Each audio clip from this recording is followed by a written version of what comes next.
Shalom, salam di dalam kasih Tuhan kita Yesus Kristus. Selamat pagi saudara sekalian, berjumpa kembali bersama ICC Bandung di dalam devotion pada pagi hari ini. Apa kabar saudara? Kami berdoa saudara dalam keadaan yang baik dan selalu bersuka cita karena kebaikan Tuhan terlihat nyata di dalam setiap kehidupan kita. Pagi hari ini saudara sekalian, devotion berjudul Iman. Mari kita belajar bersama-sama. Saudara sekalian, bagaimana rasanya bila kita berputar-putar atau seseorang berputar-putar sekian lama di dalam pergumulan dan permasalahan yang sama? Bertahun-tahun pergumulannya tidak selesai, sudah segala cara dilakukan tapi keadaannya masih tetap sama. Bahkan mungkin keadaan semakin tidak menentu. Dalam keadaan yang sukar seperti itu, apakah yang dapat kita lakukan? Mungkin sekian lama merindukan kesembuhan, sekian lama bertahun-tahun merindukan pemulihan di dalam keluarga. Mungkin sekian lama merindukan terobosan finansial, perkembangan karir, pekerjaan, dan bisnis saudara. Apakah ini ada di dalam pergumulan saudara? Atau mungkin ada di dalam doa-doa saudara setiap hari? Yang sampai saat ini kita belum lihat jalan keluarnya. Dan pagi hari ini saudara, mari kita belajar satu kisah di dalam Alkitab yang sangat menarik. Mari kita buka Alkitab dan saudara bisa membukanya di rumah di dalam Markus 5 ayat yang ke-25 saudara. Mari kita baca bersama-sama. Adalah di situ seorang perempuan yang sudah 12 tahun lamanya menderita pendarahan. Ini adalah cerita tentang wanita yang pendarahan selama 12 tahun. Dan saudara mungkin sudah berkali-kali mendengar tentang kisah ini. Dan pagi hari ini mari kita belajar ada dua hal yang rindu saya bagikan kepada kita semua. Dan saya percaya saudara akan diberkati dengan firman Tuhan pada pagi hari ini. Poin yang pertama adalah sumber yang benar. Wanita ini adalah sakit pendarahan. Sakit pendarahan ini adalah sebuah penyakit ketidaknormalan sistem reproduksi pada wanita ini sehingga penyakitnya bertahun-tahun, menahun, bahkan Alkitab mencatat sampai 12 tahun. Saudara tahu 12 tahun itu adalah waktu yang panjang, itu bukan waktu yang singkat saudara. Menderita penyakit setiap hari dia pendarahan selama 12 tahun, itu bukan keadaan yang mudah, itu keadaan yang sukar. Nah, penyakit ini berdampak sangat besar di dalam kehidupan wanita ini. Mari kita lihat bersama-sama di dalam Imamat 15, ayat yang ke-26 sampai yang ke-27. Saya akan bacakan saudara. Setiap tempat tidur yang ditidurinya, selama ia mengeluarkan lelehan, haruslah baginya seperti tempat tidur pada waktu cemar kainnya. Dan setiap barang yang didudukinya menjadi najis sama seperti kenajisan cemar kainnya. Setiap orang yang kena kepada barang-barang itu menjadi najis, dan ia harus mencuci pakaiannya, membasuh tubuhnya dengan air, dan menjadi najis sampai matahari terbenam. Gambarannya kurang lebih seperti ini. Wanita ini mengalami sakit pendarahan. Setiap lelehan darahnya itu ketika dia kontak dengan orang lain, terkena lelehan darahnya, orang itu akan menjadi najis.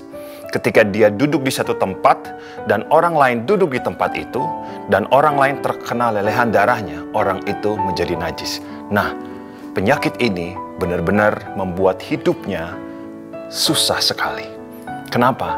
Karena dia tidak diperbolehkan bertemu dengan orang lain karena akan menyusahkan orang lain. Kalau dia bertemu dengan orang lain, dia tidak bisa beribadah ke sinagog karena banyak orang di sana. Bagaimana dengan penghasilannya, bagaimana dengan pekerjaannya? Hidupnya benar-benar susah. Yang dia alami adalah perkara yang tidak gampang, saudara. Fisiknya lemah. Dia sangat frustasi. Bahkan di dalam Markus 5 ayat 26 dituliskan, ia berulang-ulang diobati oleh berbagai tabib, sehingga dihabiskannya lah semua yang ada padanya. Namun sama sekali tidak ada faedahnya. Malah sebaliknya keadaannya semakin memburuk. Saudara sekalian, keadaan wanita ini tidak mudah. Saudara yang ada di rumah, apakah saudara sedang mengalami hal yang seperti wanita ini? Bertahun-tahun mengalami pergumulan yang sama, mengalami kesusahan yang sama, sampai saat ini entah sudah menyerah, sudah nggak tahu lagi apa yang harus kita lakukan, sudah coba banyak hal. Mengapa saya belum sembuh? Mengapa saya belum melihat pemulihan? Mengapa tidak semakin baik keadaan keluarga saya? Mengapa keuangannya semakin tidak baik dan lain sebagainya? Hubungan yang tidak pulih dan lain sebagainya. Kapan saya menang? Kenapa masalah yang sama saya hadapi setiap dan selalu ini tidak pernah selesai? Itu lagi dan itu lagi. Mungkin saudara sedang mendoakan, suami saya kenapa belum bertobat? Keluarga besar saya kenapa belum pulih? Dan lain sebagainya. Saudara, disebutkan Alkitab tadi, wanita ini pergi ke berbagai sumber. Tabib-tabib yang tidak memberikan faedah bagi dia. Sampai wanita pendarahan 12 tahun ini mendapat pengharapan yang baru ketika dia mendengar ada sumber yang baru. Markus 5 ayat 27, dia, yaitu wanita pendarahan ini, sudah mendengar berita-berita tentang Yesus. Saudara sekalian, kisah tentang wanita pendarahan 12 tahun ini terjadi di sebuah kota, yaitu Kapernaum. Kota ini disebut juga kota Yesus karena disinilah Tuhan Yesus banyak mengerjakan mujizat-mujizat yang luar biasa. Tuhan Yesus mendemonstrasikan banyak kuasa mujizat ilahi terjadi di kota ini. Dan Tuhan Yesus juga banyak mengajar di kota ini. Tuhan Yesus pernah melepaskan orang kerasukan setan, menyembuhkan yang lumpuh, menyembuhkan hamba panglima Romawi yang lumpuh, menyembuhkan anak pegawai istana Raja Herodes, dan lain sebagainya. Banyak mujizat terjadi di kota Kapernaum. Dan mujizat-mujizat ini sampai ke telinga wanita pendarahan 12 tahun ini. Yang sudah pasti muncul pengharapan baru di dalam hidupnya. Kalau mereka bisa menerima kesembuhan, berarti saya punya peluang yang sama untuk bisa menerima kesembuhan dari Yesus, dari Tuhan Yesus. Saudara sekalian, sekaligus pada pagi hari ini mau mengingatkan setiap saudara. Maka saudara datang kepada sumber yang baru, sumber yang dapat memberikan jalan keluar, yaitu Tuhan Yesus Kristus. Sama seperti wanita pendarahan 12 tahun ini, mencari Yesus karena mendengar kabar Tuhan Yesus telah melakukan banyak mujizat, dan hal yang sama juga dapat dilakukan Tuhan Yesus di dalam kehidupan saudara. Amin. Datanglah kepada sumber yang benar, dan sumber yang benar itu adalah Tuhan Yesus Kristus. Mari kita lihat di dalam Matius 9 ayat 20 kelanjutan dari kisah ini. Pada waktu itu seorang perempuan yang sudah 12 tahun lamanya menderita pendarahan maju mendekati Yesus dari belakang dan menjamah jubahnya. Saudara sekalian, seperti yang saya jelaskan tadi bahwa wanita ini punya rasa malu yang besar. Dia terpinggirkan, dia kaum marginal karena sakitnya. Dia tidak bisa bertemu dengan banyak orang karena orang lain akan menjadi najis karena kehadirannya, karena penyakitnya. Nah, karena keadaan seperti ini, dia tidak boleh berada di dalam kerumunan, desak-desakan, tempel-tempelan dengan orang. Akhirnya dia akan mendapatkan malu, saudara. Nah, di ayat ini apa yang dia lakukan? Jadi dia mendekati Yesus dari belakang dan menjamah jubahnya.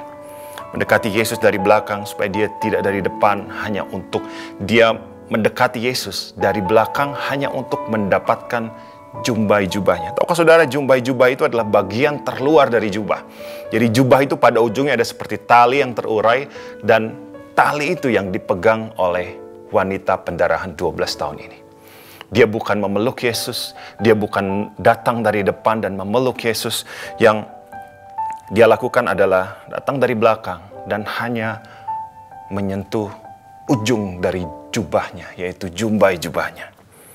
Upaya ini adalah upaya terselubung, saudara. Tersembunyi supaya dia tetap bisa kontak dengan Tuhan Yesus karena dia malu, dia takut, dia dihindari orang, dia terpinggirkan, dan dia dijauhi oleh masyarakat, tapi dia mau sembuh. Dan luar biasanya Markus 5 ayat 28, wanita ini berkata, asal ku jamah saja jubahnya, aku akan sembuh. Syarat dia hanyalah asal saya jamah aja jubahnya. Dan yang dia pegang adalah jumbai dari jubahnya, aku akan sembuh. Dia nggak punya syarat supaya misalnya dipegang kepalanya oleh Tuhan Yesus, diurapi, diberkati, dihardik penyakitnya. Enggak. asal ku jamah saja jubahnya, aku akan sembuh. Karena dia tahu, dia punya rasa malu, dia dihindari orang. Jadi dia berpikir, asal ku jamah saja jubahnya, aku akan sembuh. Karena dia sadar di situ banyak orang. Di situ adalah kerumunan, ratusan, mungkin ribuan orang. Dan semua orang itu punya tujuan yang sama, supaya mendapatkan kesembuhan juga dari Tuhan Yesus. Jadi wanita ini saingannya banyak, saudara, karena itu kerumunan. Dan akhirnya, apa yang terjadi ketika dia memegang jubahnya? Kita sudah tahu, dalam Markus 5 ayat 29, seketika itu juga berhentilah pendarahannya dan ia merasa bahwa badannya sudah sembuh dari penyakitnya. Saudara sekalian, ini adalah sukacita. Saudara bayangkan selama 12 tahun sakit pendarahan, setiap hari dia pendarahan, dan dalam sekejap ini seperti mimpi.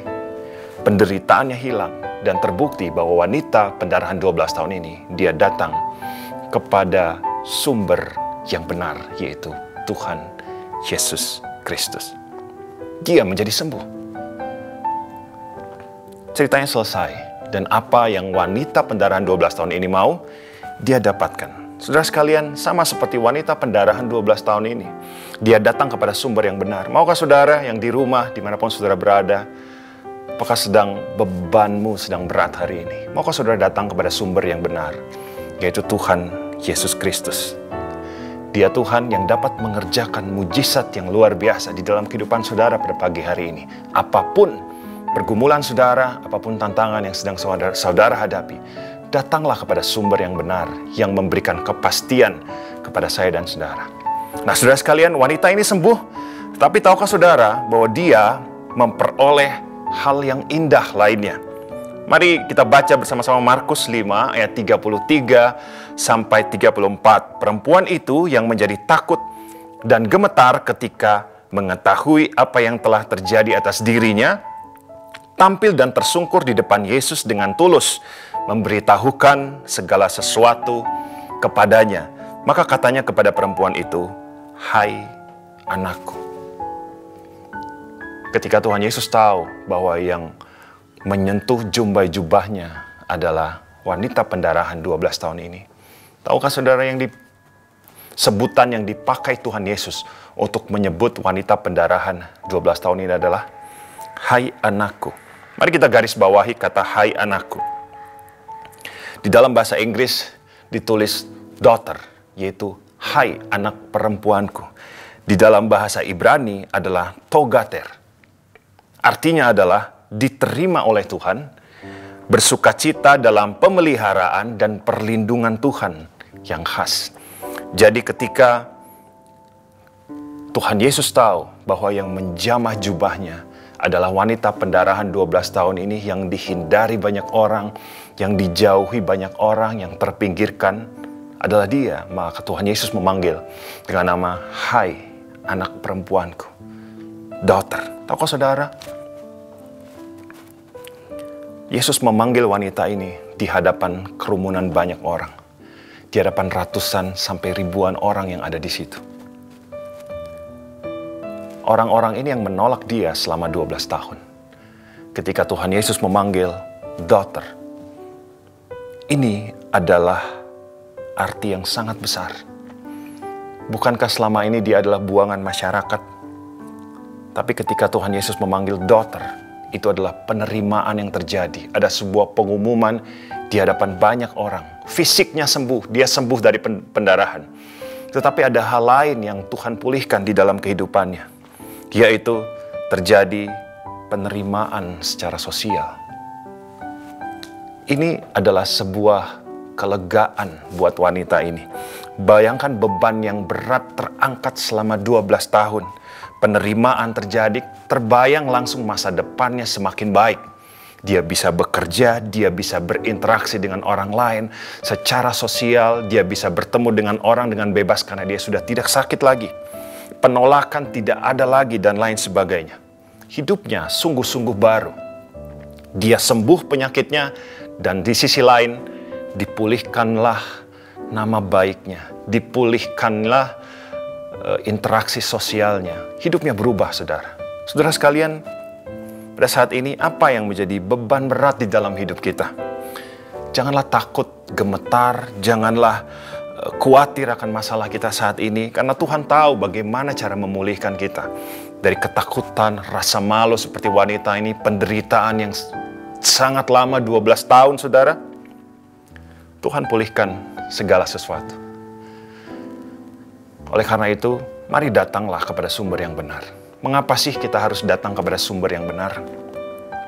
Karena kalau Tuhan memulihkan, Tuhan tidak memulihkan setengah-setengah, saudara. Dia kalau memulihkan, dia pulihkan segala sesuatu. Sama seperti wanita ini.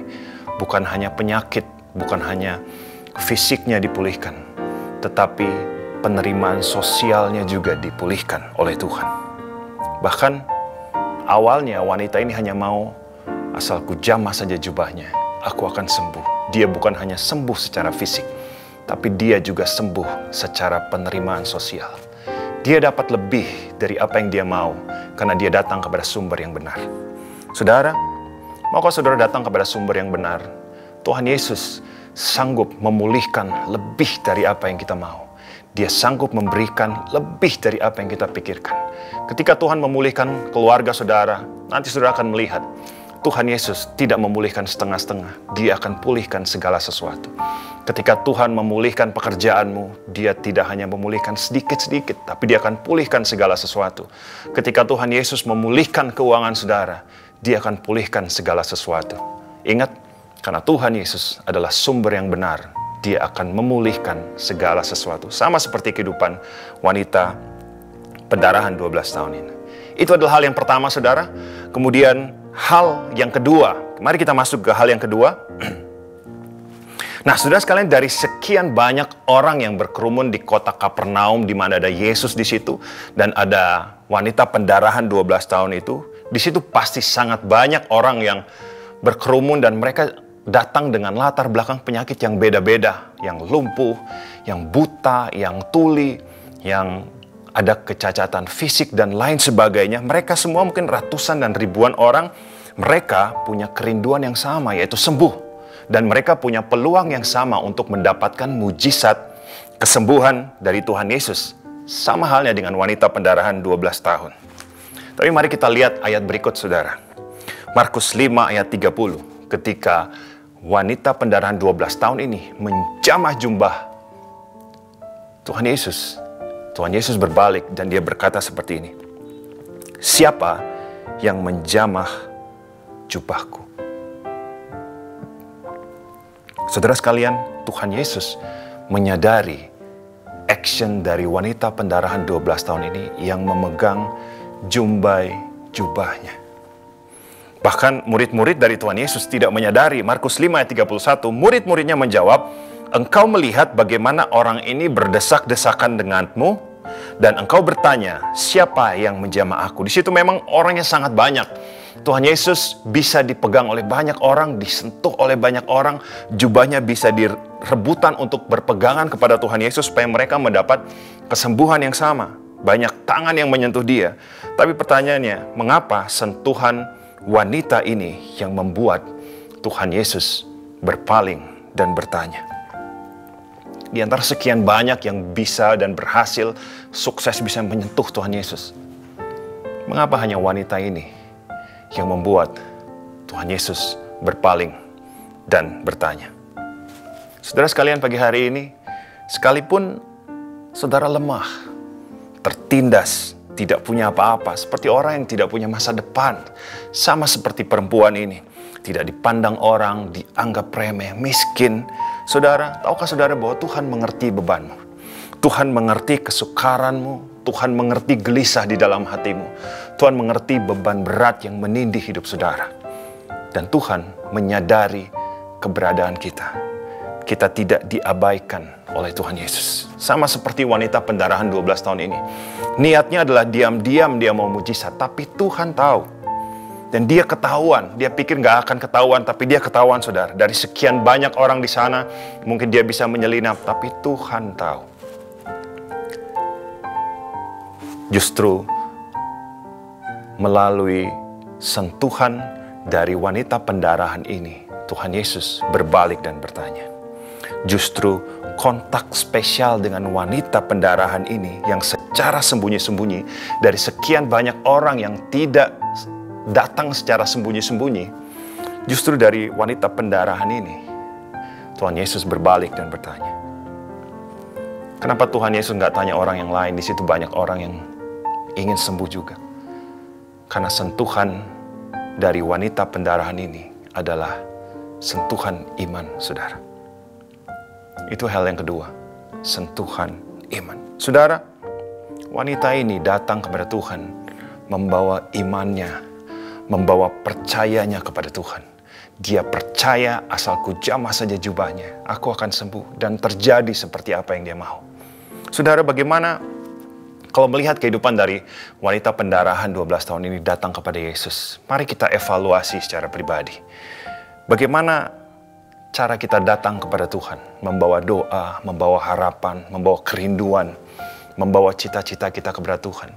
Apakah kita datang dengan sentuhan iman sama seperti wanita ini? Apakah kita datang dengan iman yang penuh kepada Tuhan? Karena kita percaya kepada Tuhan. Apakah ada iman di dalam hati saudara? Apakah di dalam hatimu, saudara, engkau sungguh-sungguh percaya kepada perbuatan Allah yang baik? Saudara sungguh-sungguh percaya kepada pekerjaan Tuhan. Mungkin titik temu yang missed selama ini antara kita, saudara, dan Tuhan, itu adalah titik iman di mana kita datang tanpa iman kepada Dia. Kalau mau jujur, apakah selama ini kita lebih sering mengandalkan kekuatan sendiri, bersandar kepada hikmat dan pengertian sendiri, kegagahan dan kehebatan diri sendiri dibandingkan dengan mengandalkan Tuhan dan percaya penuh kepada Tuhan, dan kita menaruh iman kepada Tuhan? Mari kita evaluasi diri sendiri. Oh ya, memang selama ini saya datang kepada Tuhan dengan sikap yang biasa aja, tetap mengandalkan diri sendiri, tetap mengandalkan apa yang saya punya, channel-channel yang saya punya, kekayaan yang saya punya, kehebatan dan kegagahan. Dan kita sampai lupa mengandalkan Tuhan dan menaruh percaya kepada Tuhan. Saudara sekalian, Markus 1 ayat 28. Kita baca sama-sama. Sebab katanya, asal ku jamah saja jubahnya, aku akan sembuh. Dari situ kita tahu hasilnya adalah dia menjadi sembuh, pendarahannya berhenti. Saya akan tutup dengan ayat ini, saudara sekalian. Markus 5 ayat 34. Dan kita akan compare dengan ayat sebelumnya. Hai anakku, imanmu telah menyelamatkan engkau. Pergilah dengan selamat dan sembuhlah dari penyakitmu. Setelah ayat ini, kisah wanita pendarahan ini selesai. Saudara, mari kita perhatikan sejenak. Ayat ini sangat menarik. Ini seperti kesimpulan yang diberikan oleh Tuhan Yesus dari kisah wanita pendarahan 12 tahun. Kalau kita lihat tadi, wanita pendarahan ini bilang, asal ku jamah saja jubahnya, aku akan sembuh. Tetapi di ayat berikutnya, Tuhan Yesus bilang di ayat 34, hai anakku, imanmu telah menyelamatkan engkau. Sembuhlah dari penyakitmu. Tuhan Yesus memberikan kesimpulan seperti ini, saudara. Imanmu yang telah menyelamatkan engkau. Bukan asal ku jamah saja jubahnya yang telah menyelamatkan engkau. Di balik action asal ku jamah saja jubahnya, aku akan sembuh, tersimpan sebuah iman yang besar dari wanita pendarahan 12 tahun ini. Sebuah iman raksasa, saudara. Saudara, karena iman ini, dia percaya asal ku jamah saja jubahnya, aku akan sembuh. Iman yang luar biasa besarnya. Wanita ini datang kepada Yesus dan dia pulang. Keadaannya tidak sama lagi. Dia berubah. Saudara, saudara rindu datang kepada sumber yang baru dengan sentuhan iman. Hidupmu tidak pernah sama lagi. Kau datang dan kau pulang. Hidup saudara berbeda. Hidup kita tidak pernah sama lagi. Kita sudah dipulihkan. Kita menang. Kita berlimpah dengan sukacita. Disembuhkan. dan hal-hal yang baik lainnya kita terima dari Tuhan. Apa pergumulan saudara saat ini? Sudah berapa lama pergumulan yang berat, bertahun-tahun dihadapi? Apakah akan begini terus? Percayalah saudara. Mari datanglah kepada sumber yang benar pada pagi hari ini. Dan kita datang dengan sentuhan iman. Dan percayalah saudara, apapun yang sedang kita alami, pemulihan Tuhan, mujizat masih ada sampai hari ini. Dan itu berlaku untuk kehidupan saya dan saudara. Amin. Mari kita berdoa bersama-sama. Tuhan Yesus, pagi hari ini kami bersyukur Kau Tuhan yang bekerja di dalam setiap kehidupan kami. Saat ini Tuhan, Engkau melihat setiap kehidupan kami. Kami percaya di dalam hati kami bahwa Engkau adalah sumber yang benar, sumber yang memulihkan, sumber yang menolong, sumber yang menyembuhkan kehidupan kami. Saat ini Tuhan, Kau menjamah setiap jiwa yang sedang mengalami pergumulan yang sangat lama. Kami percaya ketika kami datang kepada sumber yang benar, Tuhan punya jalan yang baru. Tuhan punya pemulihan yang besar di dalam kehidupan kami. Tidak peduli betapa sudah berapa lama kami mengalaminya, tapi kami percaya Tuhan punya rancangan yang baik di dalam kehidupan kami. Kami berdoa juga Tuhan, kami rindu, kami terus bertumbuh di dalam percaya kepada Tuhan. Kami beriman penuh kepada Tuhan, karena kami percaya Kau Tuhan yang bekerja.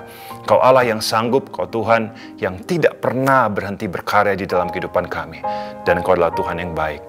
Hari ini kami melihat mujizat Tuhan terjadi. Yang sakit Engkau disembuhkan oleh Tuhan. Yang berbeban berat Engkau dilegakan oleh Tuhan. Engkau ditolong oleh Tuhan. Yang punya pergumulan, yang jalan keluarnya Engkau sudah tidak pernah lihat lagi.